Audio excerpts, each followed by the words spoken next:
Hello guys, कैसे हैं? अच्छे होंगे। और एग्ज़ाम की तैयारी अंतिम समय में होगी, तो अंतिम चरण में ये तैयारी है। भगवान से मैं दुआ करता हूँ आपका एग्ज़ाम अच्छा जाए। मैं बिना समय गंवाए हुए मैं 39 क्वेश्चन तक ऑब्जेक्टिव का कर चुका था। अब मैं आगे करने जा रहा हूँ। देखिए, अब ये 40 नंबर क्वेश्चन से ये 40 नंबर क्वेश्चन है। दो पासों दो पासों को दो पासों को एक साथ फेंका गया है। दो पासों को एक साथ फेंका गया है। दो पासों को एक साथ फेंका गया है। दो पासों को एक साथ फेंका गया है। दोनों पासों पर दोनों पासों पर दोनों पासों पर अंक 5 आने की प्रायिकता अंक 5 आने की प्रायिकता अंक 5 आने की प्रायिकता होगी। अंक 5 आने की प्रायिकता होगी। और ये लिखा है, ए में लिखा है 1/2, बी लिखा है 1/36, सी लिखा है 1/6 और डी लिखा है नन ऑफ दीज, इनमें से कोई नहीं। इनमें से कोई नहीं। देखिए, इनमें से कोई नहीं। आपको बता दूं, इसका आंसर हो जाएगा 1/36 हो जाएगा। अब आप कहेंगे कि कैसे होगा? तो दो पासे जब एक साथ फेंके जाते हैं, इससे सब्जेक्टिव क्वेश्चन भी है, इससे सब्जेक्टिव क्वेश्चन भी आता है। दो पासे पासे कहते हैं लूडो का, जिसको छक्का आप कहते हैं, वो उस पर 1 से 6 लिखा जाता है ना। तो आपको मालूम है कि कुल संभव परिणाम जब लिखेंगे, जरा गौर से सुन लेंगे, इससे क्वेश्चन भी है। कुल संभव परिणाम, आप दो पासे हैं फेंके, सपोज कीजिए एक पासा पे एक आया, तो एक पासा पे एक आया, तो अब दूसरे पासे पे कितनी बात संभव है? हो सकता है कि उस पे भी एक आएगा। पहला पे एक आया, उस पे दो आया, पहला पे एक ही आया, फिर तीन आया। पहले पे एक आया हो, बाद में चार। पहले एक वाले एक एक करके देख लेते हैं कि एक आने पे क्या हो सकता है। कि पहला पासा फेंके तो एक आया, दूसरा फेंकने पे कुल कितनी बात हो सकती है? हो सकता है एक आए, दो आए, तीन आए, चार आए। हो सकता है पहला पे एक है तो ये 5 होगा, फिर एक है तो ये क्या होगा? 6 होगा। हो सकता है पहला पे जब 2 हो, तो फिर सेकंड पासे के लिए क्या हो सकता है? 1 से 6 तक हो सकता है। 2 1 हो सकता है, 2 2 हो सकता है, 2 3 हो सकता है, 2 4 हो सकता है, 2 5 हो सकता है, फिर आपका 2 6 हो सकता है। तीसरे हो सकता है पहला पासा पे 3 आए, तो 3 1 हो सकता है, 3 2 हो सकता है, 3 3 हो सकता है, ये आपका 3 4 हो सकता है, 3 5 हो सकता है, 3 6 हो सकता है। हो सकता है पहले पे 4 आए, तो 4 1 हो सकता है, 4 2 हो सकता है, 4 3 हो सकता है, 4 4 हो सकता है, 4 5 हो सकता है, ये 4 6 हो सकता है। हो सकता है कि 5 पहले पे 5 आ जाए, तो क्या हो जाएगा? 5 1 हो सकता है, 5 2 हो सकता है, 5 3 हो सकता है, फिर ये 5 4 हो सकता है, ये 5 5 हो सकता है, ये 5 6 हो सकता है। हो सकता है कि पहले वाले पे 6 आ जाए, पहले में 6 आ जाए, तो 6 1 हो सकता है, 6 2 हो सकता है, 6 3 हो सकता है, ये 6 4 हो सकता है, 6 5 हो सकता है, और एट लास्ट 6 6 हो सकता है। देखिए, इसे आप समझ लीजिए, इससे सब्जेक्टिव क्वेश्चन भी आता है दो पासे वाले। अब आपको जो भी दिया है, हमने प्रोबेबिलिटी में अपने प्रीवियस क्लास में आपको बताया है कि नंबर ऑफ फेवरेबल आउटकम्स बटे नंबर ऑफ टोटल आउटकम्स, मतलब जिसकी गिनती करनी है उतने बटे टोटल। अब यहां पे हमें क्या दिया है? ये क्वेश्चन में दिया है प्रोबेबिलिटी ऑफ दोनों 5 आने की प्रायिकता। अब ये देखिए, दोनों 5 कितने जगह पे लिखे हुए हैं? दोनों 5 कितने जगह पे लिखे हुए हैं? सिर्फ एक ही जगह पे ना दोनों 5 लिखा हुआ है। दोनों 5 एक ही जगह लिखा है ना। क्या हो जाएगा? एक। अब बटे टोटल कितना होगा? 36 होगा। 1 2 3 4 5 6, ये 6 6 12 36 18 24 24 25 30 36, 1/36। ये इस टाइप में बहुत क्वेश्चन आ जाता है। जैसे कहेगा कि कितने, अब हो सकता है अगर पूछे कि दोनों पासों पर समान अंक आने की प्रायिकता क्या होगी। समान अंक बोला ना, जब समान अंक बोलेंगे तो देखेंगे कितना हो जाएगा, 1 1 2 2 3 3 4 4 5 5 6 6, यानी 1 2 3 4 5 6 6/36 1/6 हो जाए। हो सकता है पूछे कितने पे दोनों सम संख्या है, सम संख्या वाली आ जाए, तो जिसपे सम संख्या है, कहाँ है, ये दोनों सम संख्या है, ये दोनों सम संख्या है, ये दोनों सम संख्या है, इसमें तो होगा नहीं। ये दोनों सम संख्या है, ये दोनों सम संख्या है, ये दोनों सम संख्या है, इसमें तो होगा नहीं। ये दोनों सम संख्या है, ये दोनों सम संख्या है, ये दोनों सम, फिर गिन लीजिए उतना बटे 36 लिखें।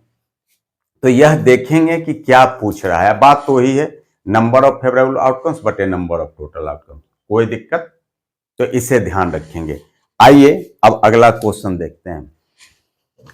अगला क्वेश्चन है, देखिए यहां से क्वेश्चन सब्जेक्टिव में भी रहता है, हो सकता है।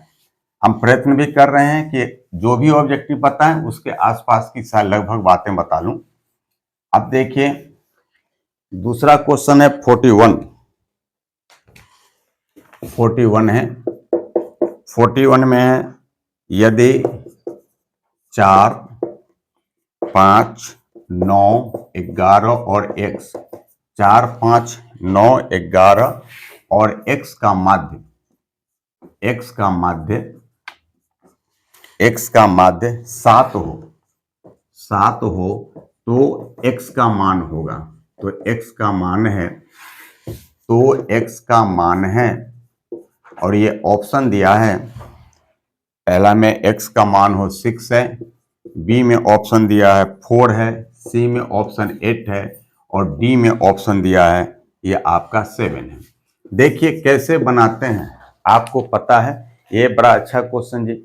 आपको पता है क्या करते हैं, माध्य बराबर लिखेंगे।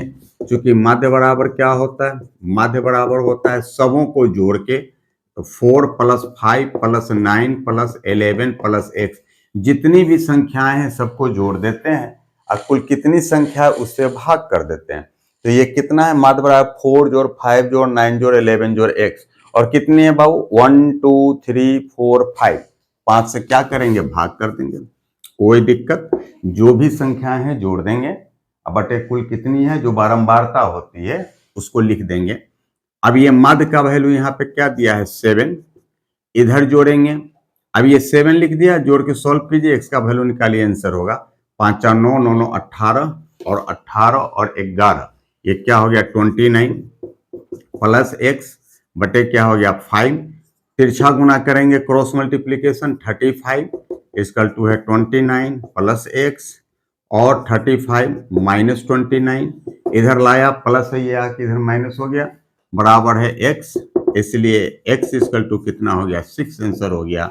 यहाँ पे ऑप्शन ए में लिखा है x बराबर क्या हो जाएगा बाबू, 6 आंसर हो जाएगा, कोई दिक्कत। आइए अब नेक्स्ट क्वेश्चन की ओर बढ़ते हैं। अब ये 42 नंबर क्वेश्चन देखेंगे। देखिए अब ये 42 नंबर क्वेश्चन है।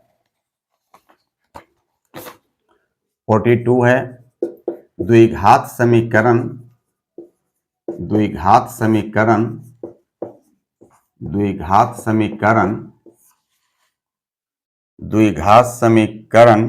4x² + 4x + 1 बराबर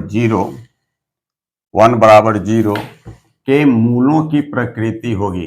देखिए कि मूलों की प्रकृति होगी, मैं मूल निकालना, अपने प्रीवियस जो वीडियो डाला है मैंने उसमें द्विघात समीकरण के ये सभी के बारे में, मूल निकालना, मूलों की प्रकृति निकालना, मूलों का योग, मूलों का गुणनफल, सब कुछ पूरी तरह बता चुका हूं। तो अगर यहाँ पे दिक्कत होगा अब इस क्वेश्चन में, आप उसको फिर देख लेंगे कि मूलों की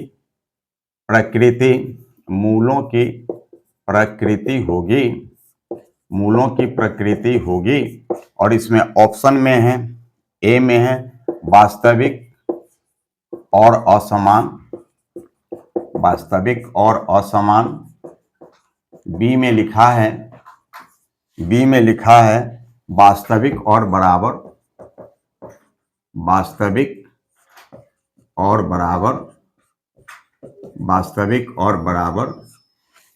सी में लिखा है कोई मूल वास्तविक नहीं, कोई मूल वास्तविक नहीं। और फिर डी में लिखा है इनमें से कोई नहीं, none of these, none of these, इनमें से कोई नहीं। देखिए इसका आंसर होगा वास्तविक और बराबर। अब देखिए कैसे होगा, हम पिछले वीडियो में भी बता चुके हैं, फिर एक बार थोड़ी बात बता लेता हूं। आपको पता है ये 4x² प्लस 4x प्लस 1 बराबर 0 है ना। ABC कैसे लिखते हैं, A बराबर क्या हो जाएगा 4, B बराबर क्या हो जाएगा 4, C बराबर क्या हो गया 1। हम ये पूरा द्विघात समीकरण का बहुत अच्छा आपको प्रीवियस वीडियो में बना चुके हैं, और हमको याद है संभवतः वो पहले वाले वीडियो में होगा, जो पहला वीडियो मैंने डाला था।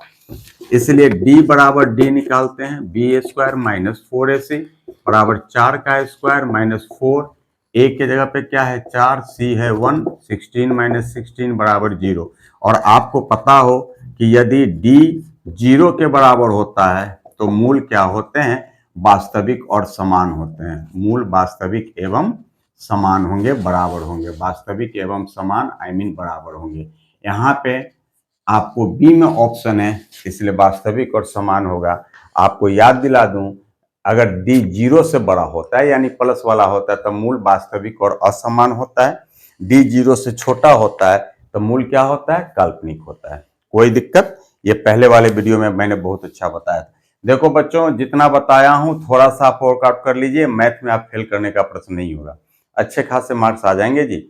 हम इस अंदाज में बता रहे हैं कि आपका सब्जेक्टिव ही पकड़ा जाए ऑब्जेक्टिव के साथ में, ठीक है। और हाँ, अब मैं अपना ऑफलाइन बैच भी शुरू कर चुका हूं।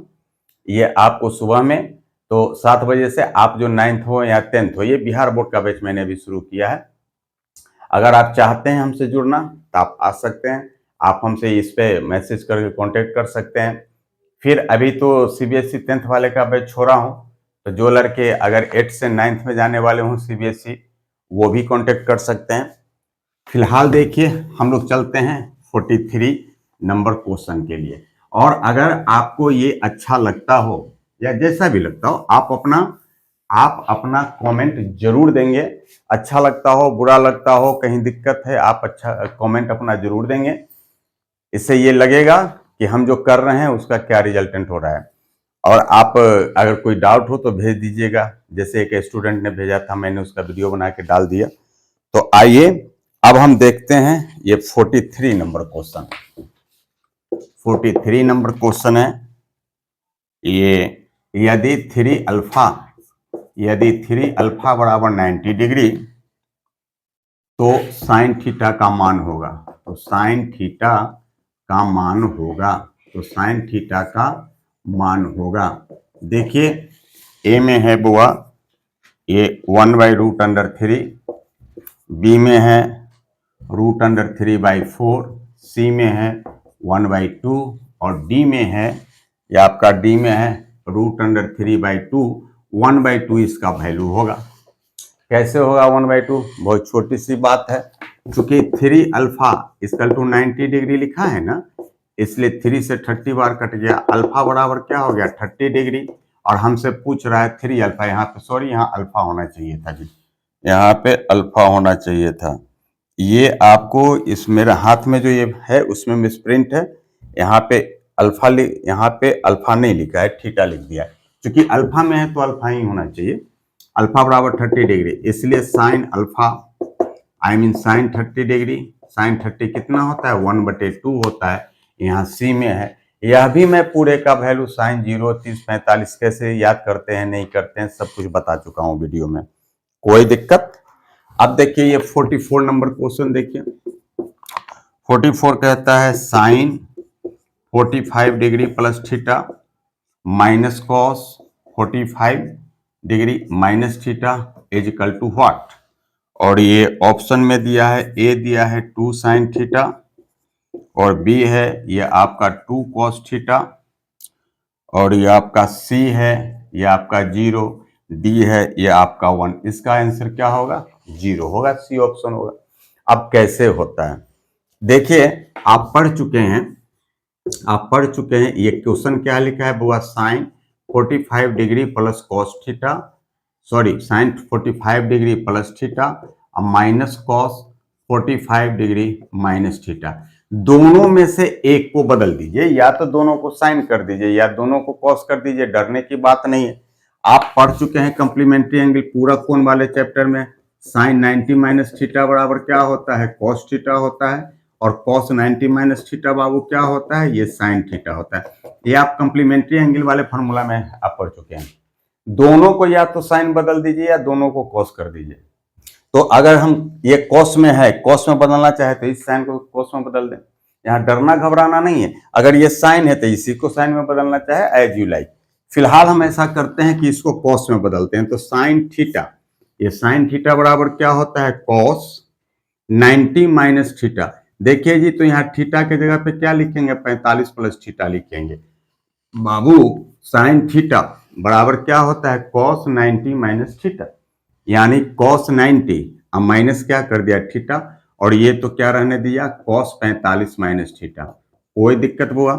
अब ये देखिए कॉस, इससे ब्रैकेट हटाएंगे, 90 माइनस 45, ब्रैकेट के आगे माइनस का साइन है, ये साइन बदल जाएगा माइनस थीटा, और क्या हो गया, कॉस 45 डिग्री माइनस थीटा।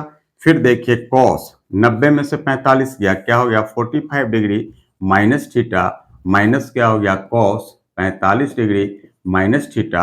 आपको मालूम है कट के बराबर क्या हो जाएगा, जीरो आंसर हो जाएगा। और मैंने कहा ऐसी कोई बात नहीं, अगर इसी को हम साइन में बदल देते तो क्या फर्क पड़ जाता, कोई फर्क नहीं पड़ता। देखिए ये समझ गए बाबू। अब देखिए इसी को हम साइन में बदल के बनाते हैं। एकदम मन में ये डर तो रखना ही नहीं चाहिए मैथ में। और ये साइन 45 डिग्री प्लस थीटा, अब माइनस, अब इसे बदलेंगे कॉस थीटा, क्या होता है, साइन 90 माइनस थीटा। तो ये क्या लिख देंगे, साइन 90 और माइनस थीटा क्या लिख देंगे, 45 माइनस थीटा। कोई दिक्कत? बराबर क्या हो गया, साइन 45 डिग्री प्लस थीटा और माइनस, इधर क्या हो गया साइन, और ये 90 में से 45 गया, ये लिखेंगे ना 90 माइनस 45 और माइनस माइनस प्लस थीटा। कोई दिक्कत? ये माइनस का साइन बाहर है तो अंदर का साइन बदल गया। बराबर क्या हो गया, sine 45 degree plus theta minus क्या हो गया, साइन 90 में से 45 गया, तो 90 में से 45 गया, क्या हो गया 45 और प्लस थीटा हो गया। देखिए दोनों कट गया बराबर जीरो, फिर भी जीरो आंसर आ गया। देखो एक बात मैं बार बार कहता हूँ, मैथ से डरना नहीं चाहिए बाबू, आप जैसे चाहोगे मैथ वैसे ही बनेगा। कोई दिक्कत? अब आइए बिना देर किए हुए, इसलिए कि आपका समय बहुत कीमती है, मैं फिर यही कहूंगा वीडियो को लास्ट तक देखेंगे, और कुछ क्वेश्चन पे आप अगर वर्कआउट कर लेते हैं ये समझने के बाद, फिर मैथ में बहुत अच्छा मार्क्स मिलेगा।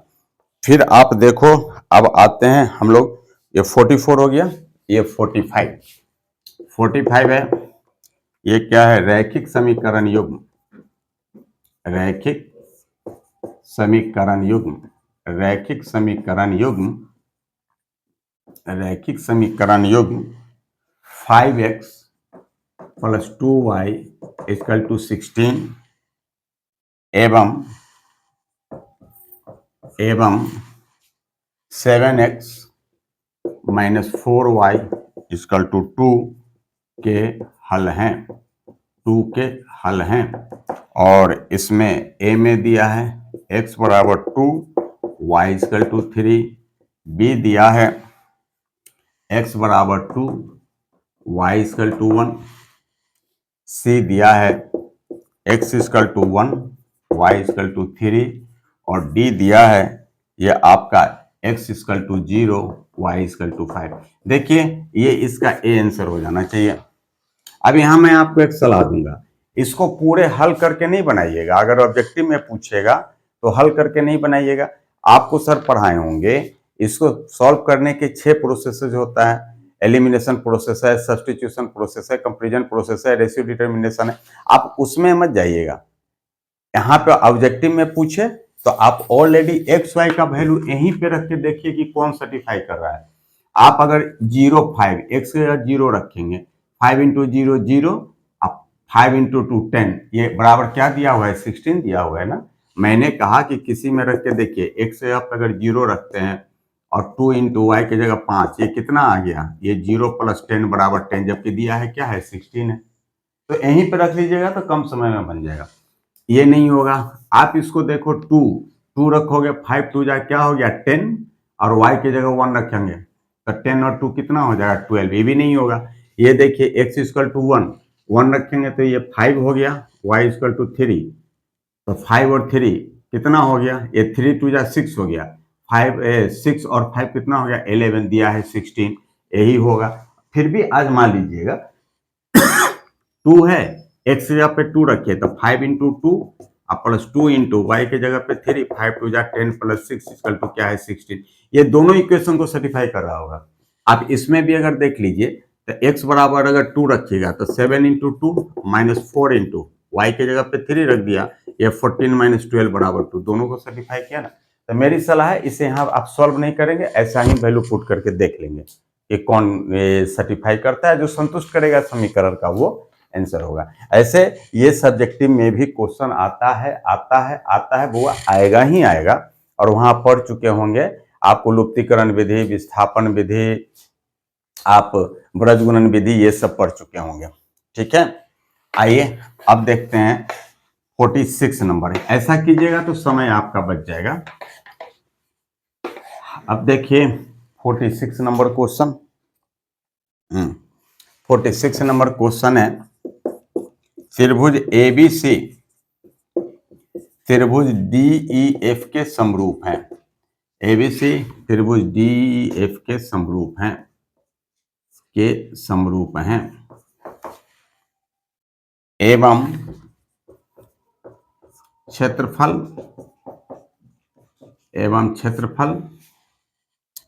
त्रिभुज ABC बराबर है 36 सेंटीमीटर स्क्वायर एवं क्षेत्रफल त्रिभुज DEF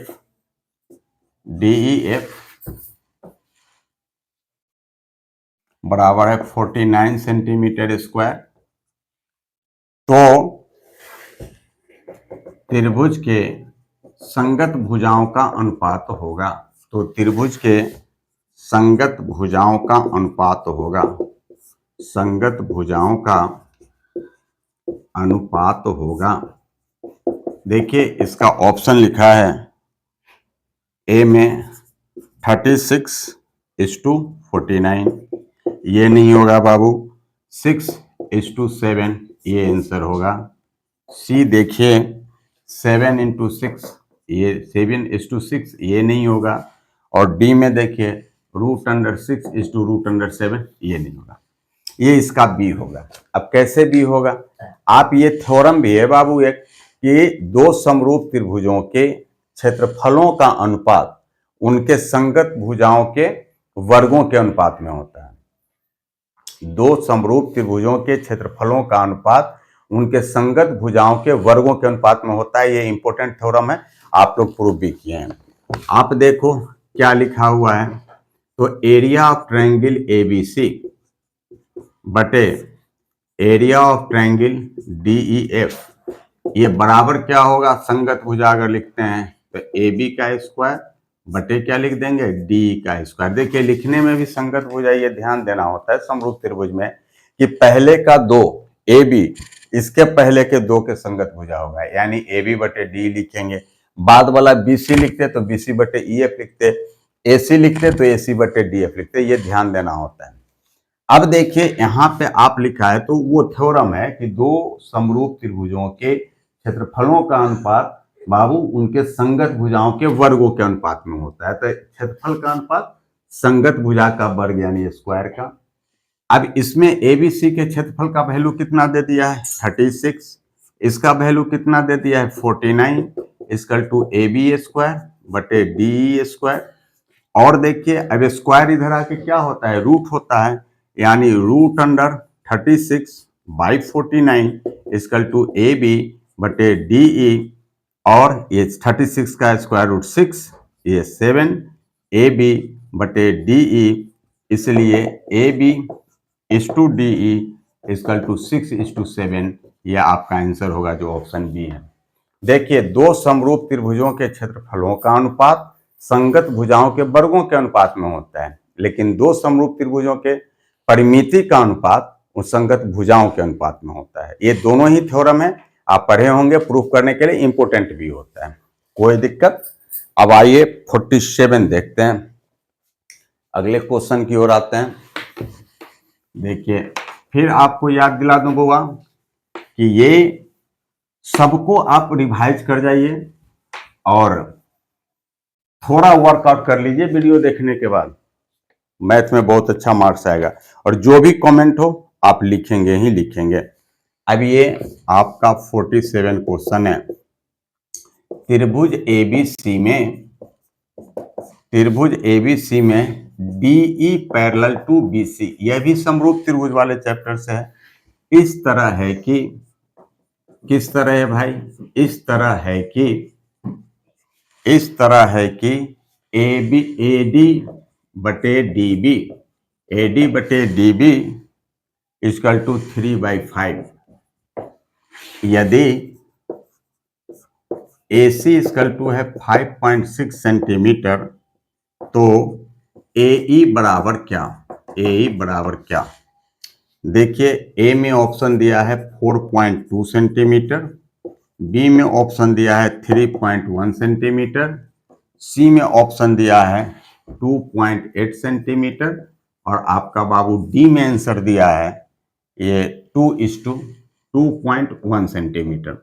देखिए, अब आपको कोई भी त्रिभुज ABC में A लिख लिया, B लिख लिया, C लिख लिया, यह भी समरूप त्रिभुज का है। और ये जिस पे डिपेंड है वो आपका थेल्स थ्योरम होता है, जो प्रूफ भी करना होता है, बहुत इंपॉर्टेंट होता है, जिसको हम लोग ये आधारभूत बेसिक प्रोपोर्शनलिटी थ्योरम कहते हैं। तो वो आपको ये बहुत इंपॉर्टेंट होता है, थेल्स थ्योरम से ही रिलेटेड है। क्या कहता है, त्रिभुज एबीसी में डीई पैरेलल टू बीसी, यानी डीई समानांतर है किसके, बीसी का। आपको मालूम है थेल्स थ्योरम क्या कहता है, आधारभूत समानुपातिकता प्रमेय जो आप पढ़े होंगे, बेसिक प्रोपोर्शनलिटी थ्योरम जो आप पढ़े होंगे, वहां बताया गया होगा कि यदि किसी त्रिभुज के एक भुजा के समानांतर कोई सरल रेखा खींची जाए तो अन्य भुजाओं को समान अनुपात में बांटता है।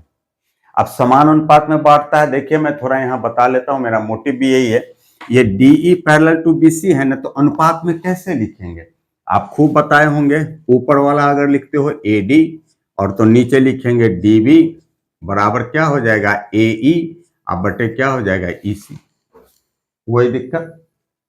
अब जरा देखिए, अब इसी में अगर कोई कहे कि ये तो ठीक है सर, और दूसरा अनुपात समानुपात 7 पर पढ़ना होता है जी, वहां खूब अच्छा आप पढ़े होंगे।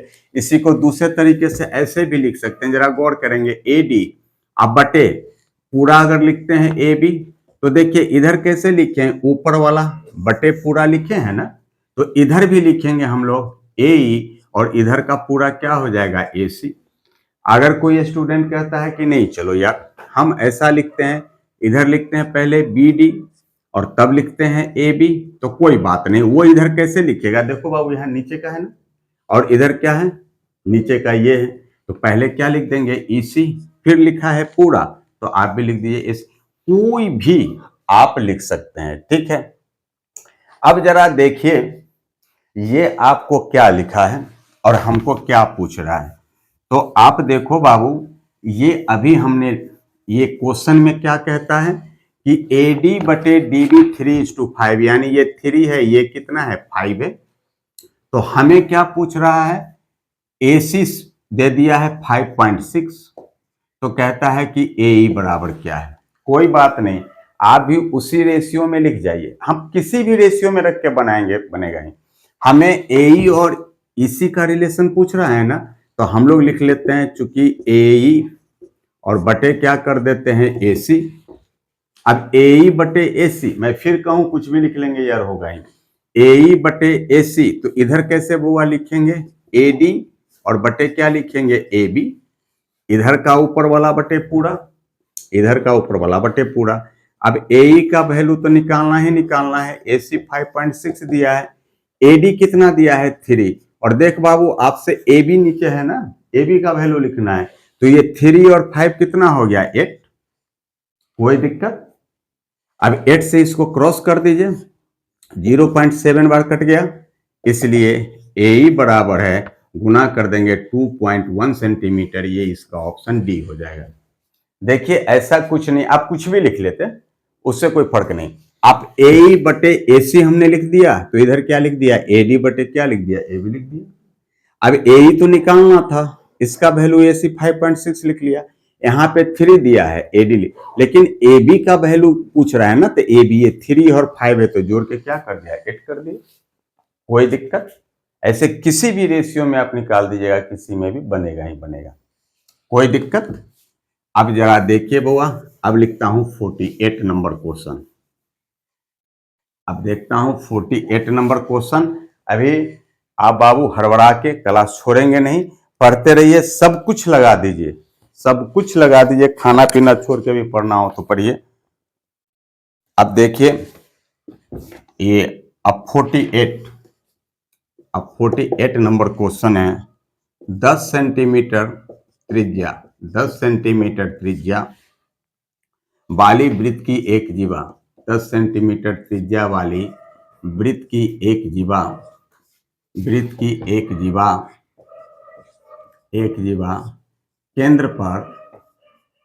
केंद्र पर समकोण बनाती है, केंद्र पर समकोण बनाती है, तो उस जीवा की लंबाई होगी, उस जीवा की लंबाई होगी, और कहीं ना कहीं यहाँ पे 10√2 सेंटीमीटर लिखा ही होगा। ए कितना है बाबू, ए है 48, ए है 5/√2 सेंटीमीटर, बी है ये आपको 5√2 सेंटीमीटर, सी है 10√2 सेंटीमीटर, 10√2 सेंटीमीटर, और डी है ये आपको 10√3 सेंटीमीटर। मैं आपको बताऊं, इसका आंसर 10√2 सेंटीमीटर होगा। अब देखिए जरा इसको समझेंगे कैसे होता है। देखिए ये आपको ये समकोण बनाने वाले, देखिए ये आपका क्या है, ये दो त्रिज्याएं हैं, त्रिज्याएं दोनों 10-10 सेंटीमीटर है, आपको पता है वृत्त की त्रिज्याएं समान होती हैं, ये समकोण बनाती हैं। इसकी लंबाई पूछा है, इसी जीवा की लंबाई पूछा है ना। अब जरा देखिए कोण के सामने की भुजा क्या होती है, कर्ण कहलाती है। समकोण के सामने की भुजा, समकोण के सामने की भुजा कर्ण कहलाती है। तो ये कौन सा त्रिभुज हो गया, समकोण त्रिभुज हो गया। और जब समकोण त्रिभुज हो गया तो क्या लिख लेंगे, समकोण त्रिभुज AOB में, समकोण त्रिभुज AOB में क्या लिखेंगे, कर्ण बराबर क्या होता है बाबू, √ लंब स्क्वायर, और क्या होता है आधार स्क्वायर। लंब कितना है 10 का स्क्वायर, BO भी 10 का स्क्वायर, या क्या हो गया 100 प्लस क्या हो गया 100, ये √100 200, ये आपका 10√2 सेंटीमीटर हो गया। देखिए अब इसमें भी किसी को दिक्कत हो कि कैसे ये हो गया, तो आप गुणनखंड निकालना जानते हैं, 2 से करेंगे 100 बार, 2 से करेंगे 50 बार, 2 से करेंगे 25 बार, फिर 5 से हुआ तो 5 बार, √200। हालांकि हमें बताने की जरूरत नहीं होनी चाहिए थी, ये सब बातें तो आप जानते ही होंगे, फिर भी मैं बता देता हूँ। वर्गमूल में 2 के बदला 1 2 लिखते हैं, ये लिखता हूँ, 2 का कोई पेयर नहीं लगा, 1 2 का ऐसे ही रह गया, ये 10√2 सेंटीमीटर। कोई दिक्कत हुआ, कोई दिक्कत। हाँ फिर मैंने कहा ना, मैंने नए बैच ऑफलाइन का शुरू कर दिया, 12th का भी बैच मैंने शुरू किया। 12th के 2 बैचेज हैं, एक सुबह में 8 से 9, 8 से 9 ये इंग्लिश मीडियम का बैच है, और फिर 9 से 10 हिंदी मीडियम का बैच है। तो अगर आप ऑफलाइन में हमसे जुड़ना चाहते हैं तो आप हमसे कॉन्टेक्ट कर सकते हैं। और फिर बिहार बोर्ड के भी 9th-10th का बैच मैंने शुरू किया है। CBSE वाले का अब 10th का बैच छोड़ा है, तो जो स्टूडेंट 8th में है अभी CBSE में, जो 9 गोइंग है, अगर वो चाहे तो वो भी मिल सकता है, ठीक है। और वीडियो अपने फ्रेंड्स लोगों को भी देंगे, लाइक करेंगे, शेयर करेंगे, किसी का भी फायदा हो जाएगा जी। और जिस अंदाज में बता रहा हूं निश्चित रूप से आप एग्जाम दे के फिर आप बताएंगे कि हाँ कितना फायदा ये किया। अब आइए 49, फिर 49 नंबर क्वेश्चन देखता हूं। देखिए 49 नंबर ये क्वेश्चन देखिए, cos 60 degree into cos 30 degree minus sine 60 degree into sine 30 degree का मान होगा, साइन 30 डिग्री का मान होगा। और ये ए लिखा है 1, बी लिखा है 2, सी लिखा है 0 और डी लिखा है ये मिसप्रिंट -1। मैं आपको बता दूं इसका आंसर ये आपका 0 होगा। अब देखिए इसका आंसर 0 कैसे होगा, अभी हम कैसे समझ गए और आप कैसे बनाएंगे। आपको पता है इसको बनाने के लिए आप आएंगे तो cos 60 degree into cos 30 degree लिखेंगे। आपको बताया गया होगा या आप पढ़े हैं या आप अगर सब्जेक्टिव में आ जाए तो इसी तरह से बनाएंगे जैसे बना रहे हैं। सबका वैल्यू cos 60 कितना होता है 1/2, cos 30 √3/2, sin 60 क्या होता है √3/2, sin 30 1/2, √3/4 माइनस √3/4 कट के हो गया 0। एक बात बताऊं, मैंने ऐसा कोई कैलकुलेशन अभी नहीं किया था, हम आपको बता देते हैं एक फार्मूला जो आप आएंगे 11th में तो पढ़ना होता है ये कंपाउंड एंगल में। वो फार्मूला क्या होता है cos A plus B, cos A plus B बराबर होता है cos A into cos B minus sine A into होता है साइन B। अब देखिए तो हम इसी फार्मूला को देख लिया, cos A के जगह पे 60 लिखा है, B के जगह पे कितना लिखा है 30 लिखा है, फिर sine A into sine B, इसी फॉर्म पे है ना cos A प्लस बी। तो हमने क्या किया कि cos A के जगह पे 60 है 30 है और देख लिया cos 90 और cos 90 क्या होता है 0। तो ये देख के ही हम समझ गए कि 60 से 90 और cos 90 0 होता है, मैंने बता दिया। ये 11th में होता है।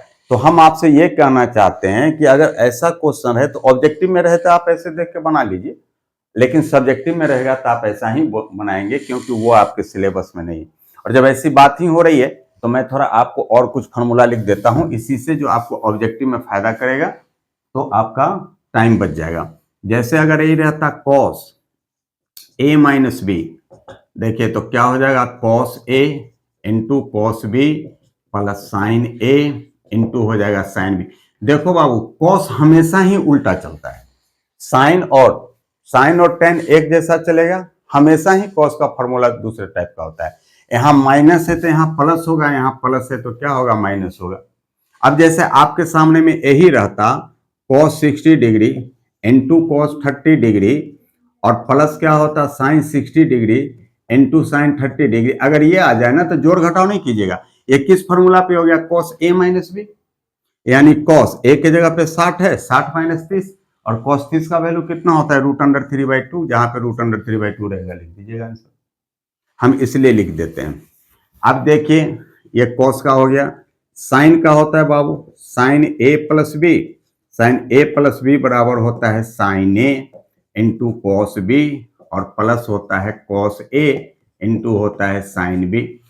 जैसे आपके सामने में आ जाता कि sine 60 degree into cos 30 degree और प्लस क्या हो जाता cos 60 degree into sine 30 degree, ज्यादा जोड़ घटाव गुना भाग नहीं कीजिए। किस फॉर्म पे लिखा है sine A into cos B plus cos A, यानी साइन A प्लस बी, यानी साइन A 60 है ये 30 है, साइन 90, साइन 90 का वैल्यू क्या होता है 1 होता है। तो इसलिए मैं लिख देता हूं, लेकिन ये ऑब्जेक्टिव में करेंगे, वो आपको सब्जेक्टिव में आएगा तो पूरा इन डिटेल बनाएंगे क्योंकि वो आपके सिलेबस में नहीं है वो फार्मूला। और अगर आप 11th में आते हैं, हमसे जुड़ते हैं, पढ़ते हैं, वहां पे इसको देखेंगे। और 11th में मैं बिहार बोर्ड के एग्जाम के कुछ ही दिन बाद शुरू करूंगा। फिर साइन A माइनस बी का बाबू फॉर्मूला ऐसा ही होता है sine A into cos B और माइनस क्या होता है cos A into sine B. देखिए साइन में प्लस है तो प्लस, माइनस है तो माइनस, cos उल्टा चलता है। टेन का भी लिख ही देता हूं, tan A प्लस बी बराबर है ये tan A प्लस क्या होता है tan b और बटे क्या होता है 1 minus tan a into tan b होता है। और फिर आपका tan a माइनस बी का formula tan a minus B बराबर है tan a minus tan b और बाई क्या हो जाएगा 1 प्लस tan a इंटू क्या हो जाएगा tan b। ये फॉर्मूला होता है। अब देखिए ना, अगर आपके सामने आ जाए वैल्यू निकालने के लिए कि tan 60 degree minus tan 30 degree और बटे क्या है 1 plus tan 60 degree into tan 30 degree. देखिए बाबू ये बटा में अगर वैल्यू रख के बनाएंगे tan 60 का लिखेंगे 1/√3, इसका लिखेंगे फिर आपका सॉरी tan 60 लिखेंगे √3, इसका 1/√3। तो ये तो आपको काफी लंबा चौड़ा ये आपको सॉल्व करना हो जाएगा, मत जाइएगा उस चक्कर में।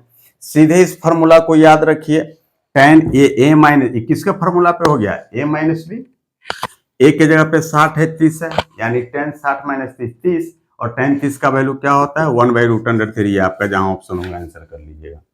लेकिन सावधान बच्चों, जब बनाने के लिए सब्जेक्टिव में आए तो आप पूरा जैसे बनाते हैं वैल्यू रख के बनाइएगा। ये it is not under your syllabus. तो ये ऑब्जेक्टिव में काम कर लीजिएगा, वहां समय बहुत बच जाएगा, कोई दिक्कत। हाँ, ये अगर आप हमसे पढ़ने के लिए 11th 12th आते हैं, 11th में आइएगा, कंपाउंड एंगल का ये फॉर्मूला है, जरूर बताऊंगा। अब देखिए, आइए अब 50 मार्क्स 50वां नंबर क्वेश्चन लिखता हूं। अब वह जैसा भी वीडियो लगता है आप जरूर अपना कमेंट लिखेंगे, अच्छा लगे बुरा लगे समझे ना समझे जरूर आप कमेंट लिखिएगा, ठीक है। आइए अब 50 नंबर क्वेश्चन लिखता हूं और कोशिश करूंगा कि आज का ये लास्ट क्वेश्चन ही हो जाए। रैखिक समीकरण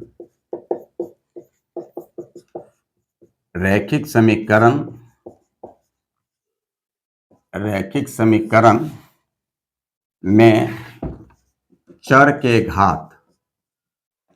घात की संख्या होगी और ये a होता है आपका 1, b इसमें दिया है 2, c दिया है 3, d दिया है none of these। देखिए इसका आंसर 1 हो जाएगा। रैखिक समीकरण कहते ही बउआ उसे हैं जिसका घात 1 होता है, जिसका घात 2। जब रैखिक समीकरण कैसे होगा, जैसे 3x + 5 = 0, घात 1 है ना। और चर का घात किसको कहते हैं, मैं द्विघात समीकरण वाले वीडियो में बना चुका हूं, पहला वीडियो में जरूर देख लीजिएगा अगर कंफ्यूजन हो। चर का सबसे बड़ा घात जो होता है समीकरण का घात कहलाता है। अब देखिए द्विघात में क्या हो गया, x का पावर 2 होगा। द्विघात यानी जिसका घात 2 हो। अब कहिएगा 1 भी है 2 भी है, तो बड़ा पावर जो होगा ना चर का सबसे बड़ा घात जो होता है समीकरण में। त्रिघात पूछेगा x³ + 4x² + 5x + 6 = 0, तो यहाँ पे कितनी संख्या होगी, तो आपको 3 है, इसलिए इसका घात क्या हो जाएगा 3 पूछेगा। त्रिघात में घात की संख्या सबसे क्या होती है, चर के घात, तो चर की सबसे बड़ा घात कितना होता है 3 होता है, कोई दिक्कत। तो ठीक है बच्चों, अब हम आपसे विदा चाहेंगे, हम भी क्लास करके आए हैं, बहुत थक गए हैं, तो आप मेहनत करते रहिए, मैं फिर और वीडियो बना के डालूंगा। और जैसा भी हो आप कमेंट करेंगे, कोई क्वेश्चन हो तो भेजेंगे, हम जरूर बता देंगे। और अपने फ्रेंड्स को भी शेयर कीजिए, लाइक कीजिए, अगर आपको लगता है कि ठीक ठाक है तो लाइक का भी बटन दबा दीजिए। चैनल को सब्सक्राइब कर लीजिए कि कोई भी वीडियो डालूं तुरंत आपके पास नोटिफिकेशन पहुंचे। और आप तैयारी करते रहिए। मेरी ओर से आप सबों को बेस्ट ऑफ लक, फिर मिलेंगे, धन्यवाद।